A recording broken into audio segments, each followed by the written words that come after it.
Salam əzizlərim, bu il mandarin mürəbbəsi bişirməyi və sizlərlə paylaşmaq istədim. Deməli, balaca mandarinləri seçdim, çalışdım eyni boyda olsunlar və nazik qabıq olsunlar. Çox da çal olmasın ki, qabığı acı olmasın. Mandarinləri təmiz yuduqdan sonra ön və arxa hissəsini kəsirəm. Mən böyük kəsmişəm, siz balaca kəsməyə çalışın.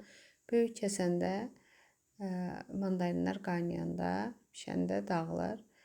Sonra yuduğum mandarinlərin üzərinə çıxana qədər su töküb ocaqda qaynamağa qoyuram. Hər qaynadıqca 3 dəfə suyunu süzüb yenidən qaynamağa su doldurub qoyuram. Bu onun qabığının acılığını çıxartmaq üçündür. Sonra 2 kiloqram mandarinə 2 kiloqram şəkər tozu, yarım limon suyu, 2 apelsin soku və 2 stəkan, hardasa 500 ml yaxın su əlavə edib ocağa qoyuram. Sonra süzdüyüm mandarinləri bu şəkər tozunun içinə, hazırlanmış şirənin içinə tökürəm. Və gür ateşdə qaynamağa qoyuram.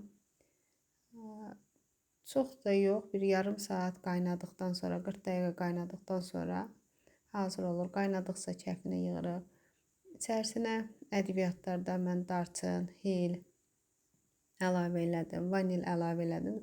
Öz ətri də çox yaxşı olur. İstəməsəz əlavə etməyə də bilərsiniz.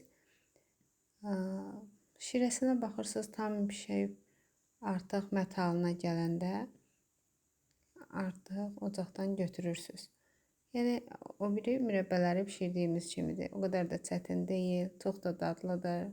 Məncə bəyənərsiniz.